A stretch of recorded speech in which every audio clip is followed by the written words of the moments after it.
Okay, it looks like it's recording at the bottom. So hi everyone, I'm Kate and I am from Grow Club, and Jessie and Emma will introduce themselves in a moment, but I thought I would just introduce you to what Grow Club is and what this recording of this workshop is going to be. So Grow Club is a mental health prevention service, and we run workshops that teach people about emotional intelligence. So we teach you to understand your thoughts, your feelings, your emotions and your behavior. And we give you what we call a toolbox of strategies to keep you happy and healthy. And today we're looking particularly at mindfulness, and we're going to give you some tips at the end of the recording that you can use for yourself, or if you're a teacher, that you can pass on to your students, or if you're a parent, you can pass on to your kids as well. So I will hand over to Emma and Jessie and take it away. Hi everybody, I'll jump in first. My name's Jessie. I'm really happy to be here with you today as part of the Grow Club team. So a little bit about me. I grew up here in Melbourne, which is where I now live with my cat Max. But over the years, I've lived all over Australia and overseas a few times as well. I've had many different jobs since finishing school. I've worked at a chocolate factory, been behind a computer in an office job, as a chef in cafes and restaurants. And once upon a time, I even held the job title of whale shark spotter, which basically meant cruising around on a boat in the sun all day on World Heritage listed waters, taking tourists swimming with whale sharks, the biggest fish in the ocean. For fun, I like to go camping. I play ukulele really badly. I cook, I go to the beach. Another thing I'm really passionate about, and one of my big hobbies, is connecting with young people, because I remember growing up and being your age, and what a challenging stage of life that was for me personally, and all of the pressures I felt to have everything figured out. I remember feeling pressures about fitting in at school, about looking a certain way, pressure from my parents, pressure about what subjects to choose, what I should study at uni, if I wanted to go to uni, not to mention having a boyfriend for the first time. And looking back, I really wish I knew then what I do now and had all the personal tools I do today to help me through those years. And that's why I'm really stoked to be with you all today and share some of that with you in the workshop. And also to let you know that it is okay to not have everything figured out right now. You know, I feel like I have been lucky enough to live a really incredible life so far. I've had a bunch of amazing experiences that I couldn't have even dreamed up back then. And basically none of them were planned. So that's me in a nutshell. Over to you, Emma. Thanks, Jessie. Hi, everyone. My name's Emma.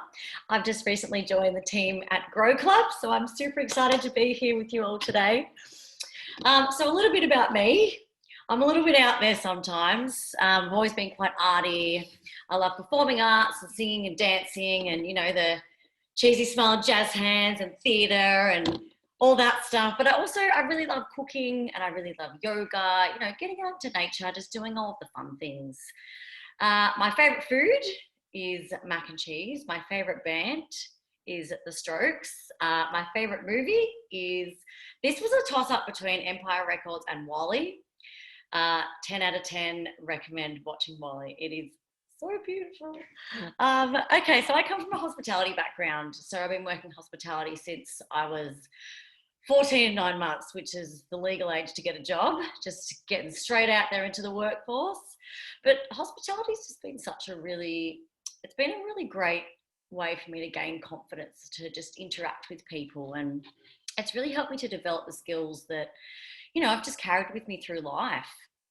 So fast forward to 2011, I joined a band and we ended up moving to New York City for about a year, which was so awesome, just playing gigs around town.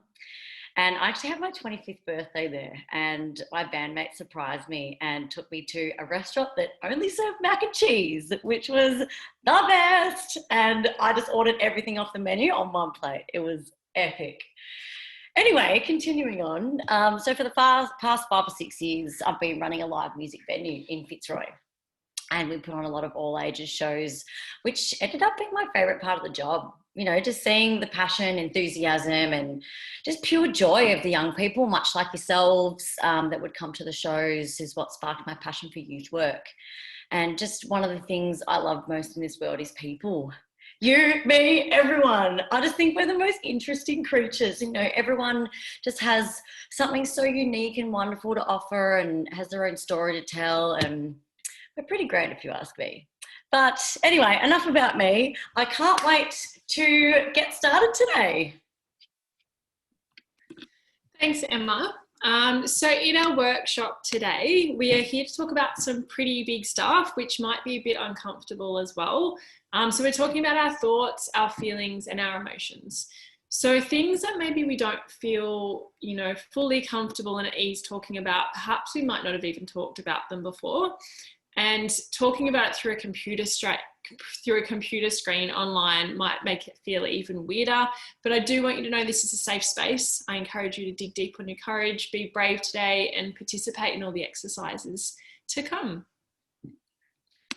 Cool. So we're going to start off today by talking a little bit about mindfulness, which I'm guessing most of you have heard of. It's kind of everywhere at the moment.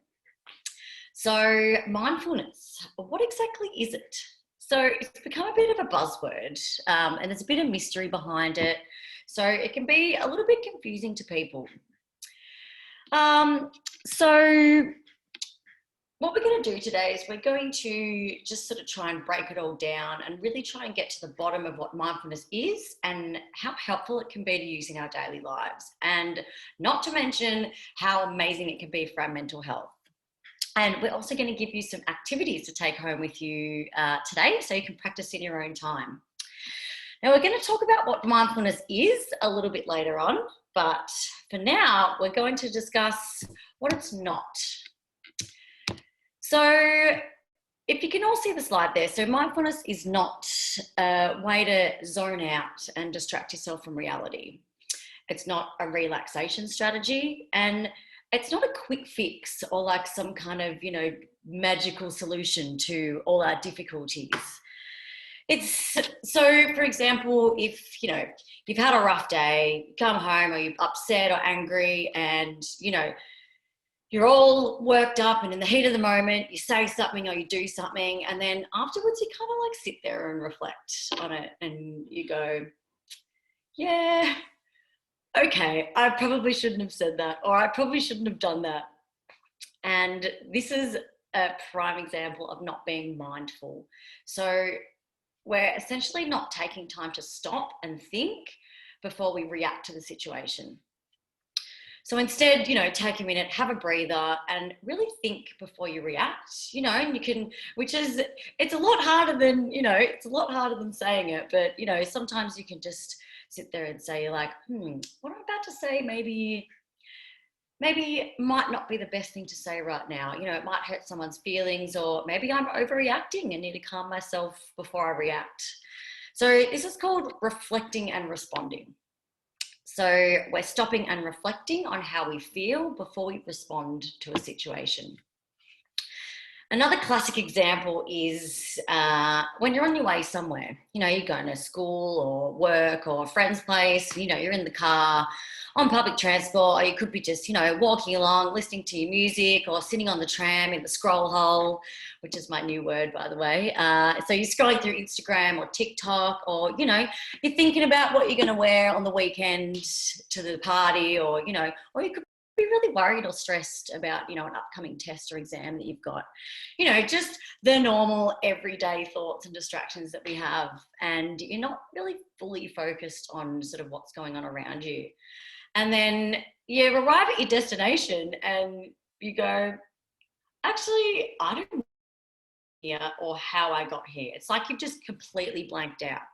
So this is the opposite of being mindful or practicing mindfulness, because we can just we just go about our days and get caught up in our thoughts and plans and worries and, without being fully focused in the present moment.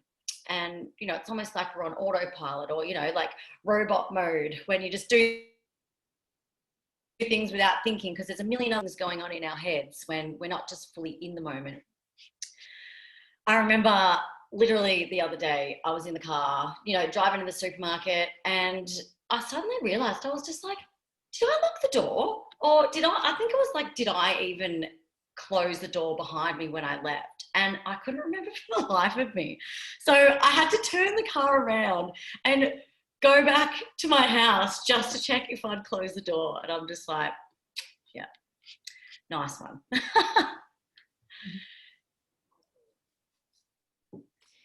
Yeah, cool. Like, I guess for me, an example that I can remember as well was only last week I was having a conversation with my sister. She was telling me about this fight that she was having with her boyfriend.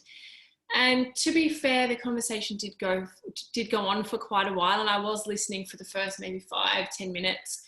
But after a while, I'm guilty that I started actually looking through Instagram. I started getting, as Emma calls it, into the scroll hole. She was still talking to me. She was asking me her opinion about certain things, my opinion about certain things. And at one point she asked me a question, and I realized I had no idea what she'd asked me. I realized I'd totally been tuned out of the conversation, and not approaching it with mindfulness. And I definitely felt really bad afterwards. I had to admit that I didn't know what she was talking about. So that's the opposite of mindfulness. And like being able to do some things automatically and in that space of not being mindful, doing things without thinking about them, it can be really helpful. You might remember how tricky it was learning to tie your shoelace as a kid, or even learning to ride a bike. Like, it was a slow process, in the beginning, but now you're able to do those things without thinking about doing them because they've become learnt patterns of behavior. And this is really good because it frees up mental energy to allow us to focus on other things and multitask. You can think about if you didn't have the capability to multitask, you wouldn't get much done at all in your day. But, for example, if we take it back to that bike, learning to ride a bike, being able to look at what's going on around you instead of having to focus purely on pedaling or keeping the bike straight or not falling off the bike. So it can be really helpful to us in lots of ways. However, being in this mode all the time without us realizing it can be not so good. It can make it a bit hard to concentrate and participate fully in what you're doing in the present moment, which means we miss out on things, or even that we find it hard to experience feelings of pleasure and joy because we're not fully concentrating and in the now, in the moment. It also may mean we respond without thinking and do things we might later regret or even feel guilty about, like not listening to our friend, or my sister in my case, or even overreacting, in snapping at someone when maybe they didn't actually deserve it. So we've covered the opposite of mindfulness, what it isn't. Here is what mindfulness is. Mindfulness is when you can really pause and connect with the here and now and simply spend some time being still and being at ease. What does that look like? So going to the beach, for example, you're lying on your towel, it's a beautiful day, the sun's shining on your skin and you're really just enjoying it. Maybe you're listening to the waves crashing. That's an example of being mindful. Also going for a walk, being in nature, listening to birds and just really being in the moment and enjoying it, or enjoying a taste of food that you really like. So for me, a good example of that is I've got this really cool little ice cream shop around the corner from me where I live. They do ridiculously weird flavors. So think, white chocolate and olive, or soy sauce, or they've got one that's amazing. That's brown rice, miso, and caramel. And I know they sound weird, but trust me, they are good. And when I get one, I'm just so tuned into what I'm doing, like I'm savoring every mouthful, scoop by scoop. And that's essentially practicing mindfulness without maybe meaning to it, but I'm so absorbed in the ice cream, I'm having a moment with it. So mindfulness is being engaged in the moment. It's when we're aware of our thoughts and feelings without distraction or judgment. It is sort of an understanding that there's no past or future. There's only the present moment, and that's what we need to focus on. And it's also a skill, much like learning a bike. It's a learnt behavior, and it comes with regular and consistent practice. So if we look at the slide on the screen, mindfulness is about being in the here and now. It's when we are aware of our thoughts and feelings without distraction or judgment. And as I said, it's a skill. So it is learnt through practice and regular practice. So hopefully you're beginning to understand a little bit more about mindfulness is and what mindfulness isn't. So another part of mindfulness that's really cool is once you have the awareness of your thoughts, that means you have the ability to choose to be kinder to yourself and others. And that brings us to the first little exercise that Emma will be running you through today. Okay, so what I want you all to do is grab yourself look, I made that sound really exciting when it's just grabbing a piece of pen and a paper. A piece of pen and a paper, a piece of paper and a pen. Just make sure it's blank on both sides. And look, if you don't have a paper handy, then you can totally use your phone. But I feel like for this activity, it's, writing something down on paper is, it's a lot better. So, okay. Now I want you to have a think about a time when a close friend or, someone you really care about was feeling bad about themselves or, beating themselves up over something or, maybe really struggling in some way. For example, maybe you've got a friend who feel like they didn't study enough for an exam or a test and they're worried they're going to fail. Maybe they've just had a fight with, with an adult or with a friend. How would you respond to them? So what kind of things would you say to them to, lift them back up again and help them through the tough time? What tone of voice would you use? Now, I'll just say a couple of examples. So I've got a friend who's struggling with their mental health and she's always apologising to me because she feels like she's being a burden on me. And, because she's feeling down all the time. And I just reassure her, I just say, I love you and I care about you so much. And, I'm always here for you and whenever you need, and I'm always here with open arms. And I have another friend that's just split up with her boyfriend and she's blaming herself a lot for, what's happened, which isn't the case at all. And, I'd say things like, no one's at fault here. Like, you are so strong, you're so amazing and you can get through this. And, I love you so much. So what I want you to do is write down 3 things. So 3 things you would say to someone that's struggling, to someone close to you that's struggling.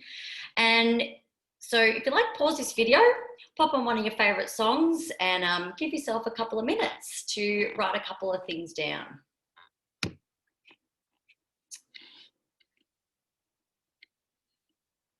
Okay, so come to the second part of our exercise today. So what I want you to do now is I want you to flip over the piece of paper. So now you're on the blank side. And we're going to do the same thing as we did on the other side. So we're going to write 3 things down. But this time, I want you to have a think about a time when you felt bad about yourself. Like, say you might have stuffed something up or, you're going through a rough time at school or, may just have you're just feeling down or struggling just in general. What kind of thoughts are going through your head? That little voice in your head, I think we all know that one very well, but what's it thinking? What kind of things is that voice in your head saying to you and when you're feeling down? So I'll just give you a couple of examples. So before I decided to study, I was really apprehensive. I wasn't really too sure if I could do it because when I was at school, I was told that I was mildly dyslexic. And since then, I've always held that as a huge complex, like a huge barrier just stopping me from doing things. So the voice in my head was saying to me well, you can't read properly, so how are you going to get through a course? Just a big bully. Or, just at my last job, I'd have, a lot of all my staff, I had about 20 staff and, 90% of them were younger than me. And, we're all great friends, I became like the mum, but the voice in my head would say to me you're not cool anymore. You're not as cool as them. They're way younger and way cooler than you. What a meanie. So that sort of gives you the gist. So I want you to do the same as you did on the other side, but I want you to write 3 things down. And if you want to write more or less, that is completely fine as well. So pop another song on, give yourself another couple of minutes and pop the video back on. Now, when you've come back, when you've finished that, do you notice any difference between what we would say to our friends compared to what we say to ourselves? It's pretty crazy. Yeah, it is. Like for me, I just sort of stopped and wrote some things down as you were sort of saying that, and definitely I noticed some big differences. And I think it's really interesting when we compare the two.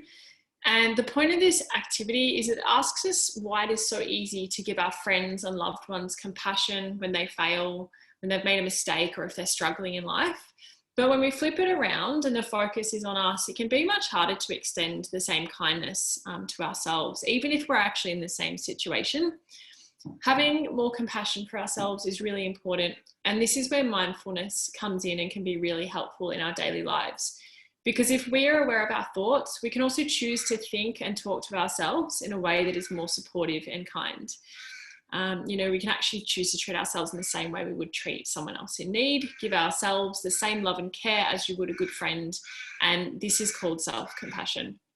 So for the next part of this exercise, if you could just take a look at your list of things that you wrote down earlier, look at the ones that you may have thought in your head, or maybe you've said to yourself in the past when you were struggling. I want you to pick one of those things and rephrase or change what you have written down into a more self-compassionate version of how you could say it to yourself. So the same type of supportive thing you would say to a friend or loved one like we did earlier, but this time it's directed at yourself. So for example, I forgot my mum's birthday last week and I felt so bad. She called me at like 9 p.m. and told me that I forgot her birthday. And after we hung up, obviously I said sorry and all of that. But then these thoughts started in my head. And I remember saying to myself things like, I was a bad daughter. I should be more organized. She's not going to forgive me properly. I can't get anything right. It started this whole, chain of thoughts.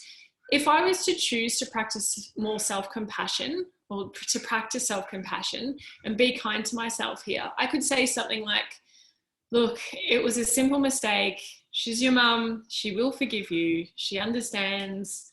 You've been really busy lately. It's okay. Don't beat yourself up. Or another example, from time to time, I struggle with my body image and the way I look. One of the things I might say to myself is, you've put on a bit of weight and maybe you don't look so good, you're ugly. The way that I can reframe something like that is I'm beautiful on the inside and that shows on the outside, and my body is strong and it carries me throughout the day. So there are a couple of examples. I hope that makes sense. If you'll take a moment, maybe pause the recording, change or rephrase one of those things you said to yourself earlier into a more kind, understanding and self-compassionate phrase. And magic time.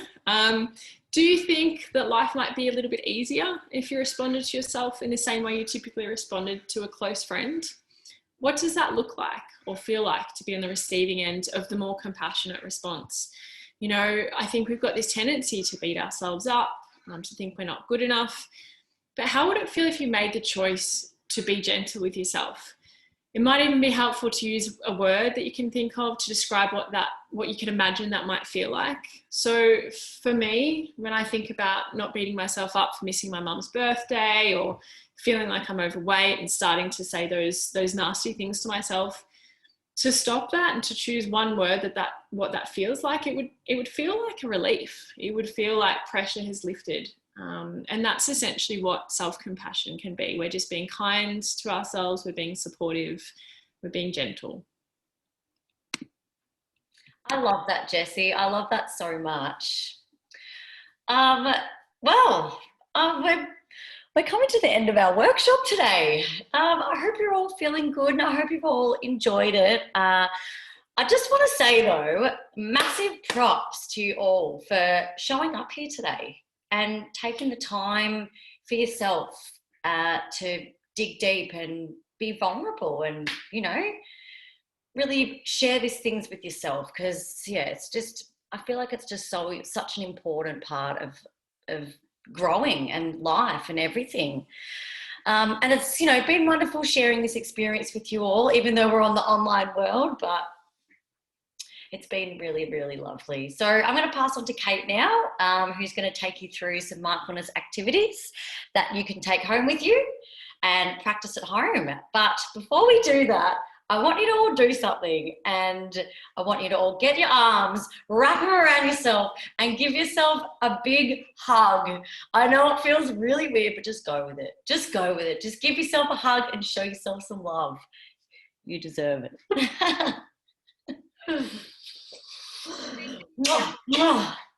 Can you just go down to the last slide for me?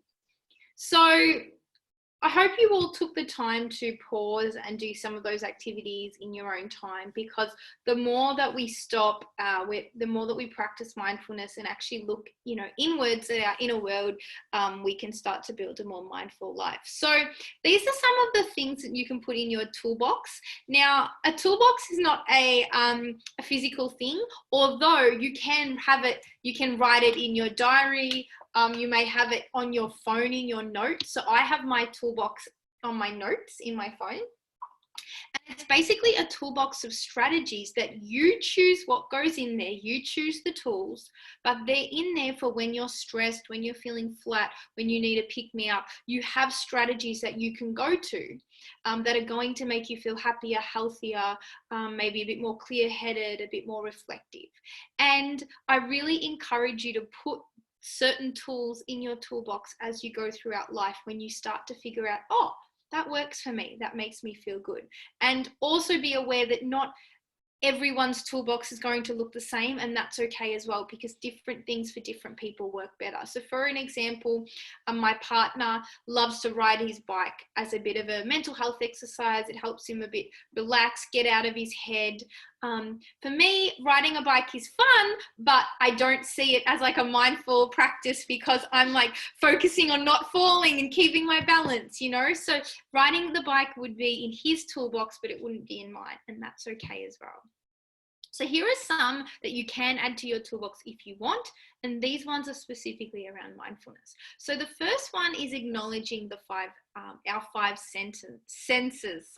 So see, feel, hear, smell, and taste. So you can just sit, be really, really still. You can actually even do this at the park. Maybe you're walking your dog. You can do this at home, outside. Just sit really, really still and count backwards from 5 or 10. Just count backwards from a number until you kind of are a little bit more centered and a bit calm. And then look around you. You can open your eyes and name 5 things you can see. Then 4 things you can feel, you can touch. 3 things you can hear. 2 things you can smell. And 1 thing you can taste. For the smell one particularly and the hear one, I actually love to close my eyes again and really tune into what I'm hearing. I often will do this when I'm at the park with my dog.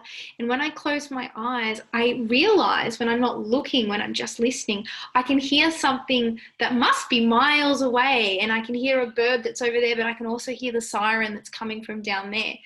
So that's one way to kind of bring ourselves back inwards and practice a little bit of that mindfulness. Number 2 is a gratitude practice.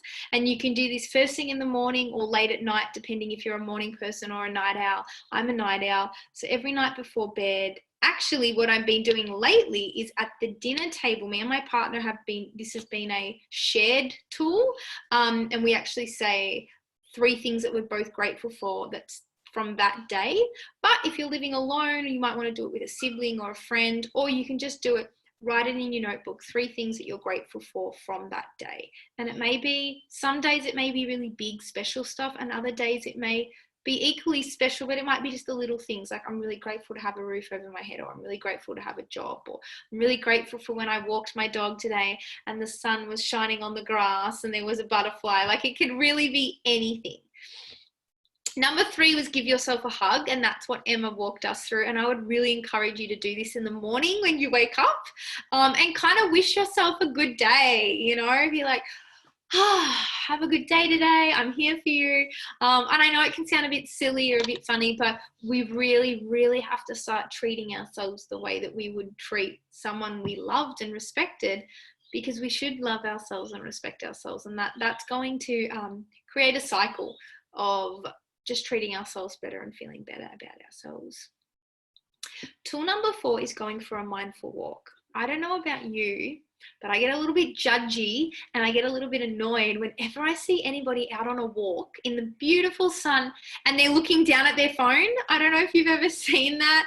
Or sometimes I'll be walking my dog and I see someone else walking their dog, but they're like the leash in one hand and they're just like staring at their phone. And I try not to be judgy because you never know, they could be sending a call, sending a text message because they're about to meet someone, you know, on their walk, whatever.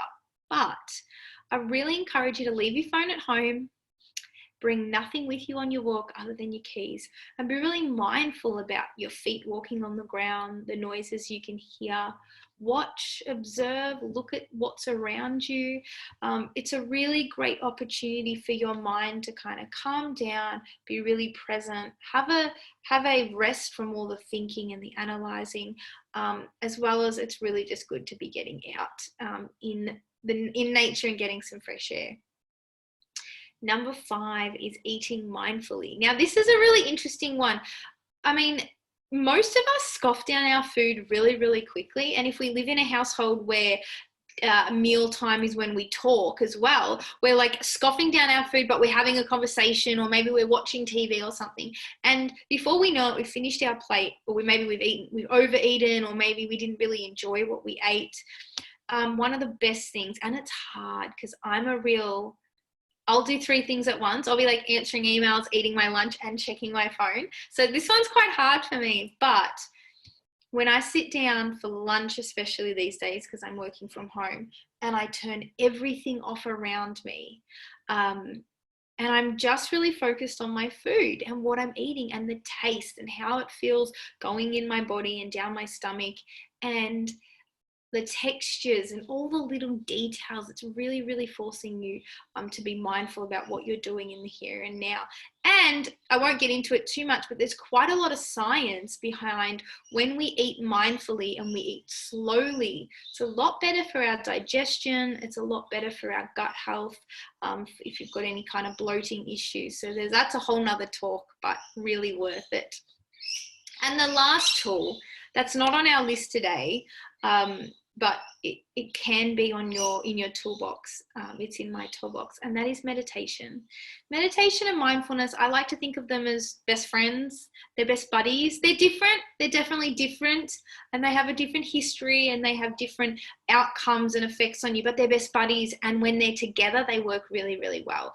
When you meditate, you increase your mindfulness in your daily life, and when you're mindful, you are able to meditate I guess easier, I would say.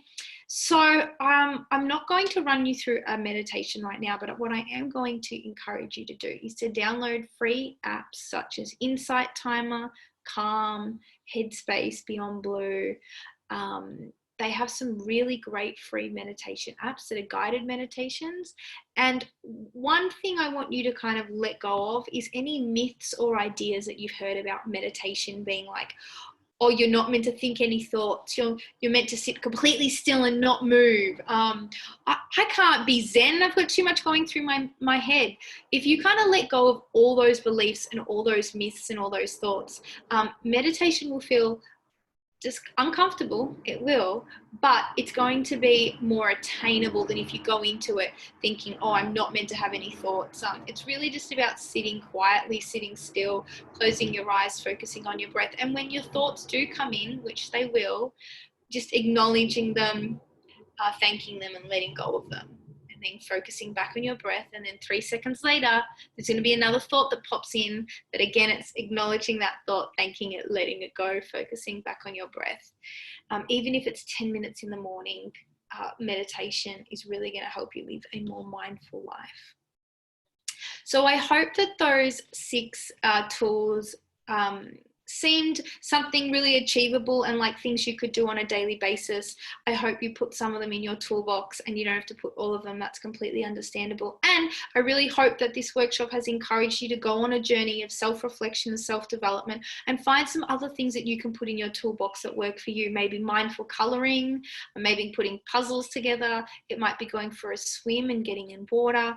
Whatever it is, finding things that help you be more mindful and be really aware of your thoughts, your feelings, your behaviors, and your reactions.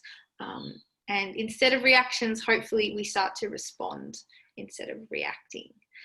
So that's it from me. I don't know if Emma or Jessie, you'd like to say anything before we wrap up? Just thank you. Been lovely. Thank you for coming. Yeah, thank you everyone for coming, and I hope it was helpful. Like I said earlier, I think if I knew any of this stuff, 10 years, 5 years ago, I think it would have helped me a lot. So these tools can be really helpful for day-to-day living. Absolutely, Jessie, absolutely. And if anybody has any questions, you can reach out to us on Grow Club. That's growclub.co, just CO, on Instagram and Facebook, or you can email us at hello@growclub.co. And I'm happy to answer any questions that you might have about anything we've spoken about today, or something that maybe we didn't speak about today. Well, thank you, everyone. Hope you have a good night, and hope you spend some time reflecting. Bye. Thank you.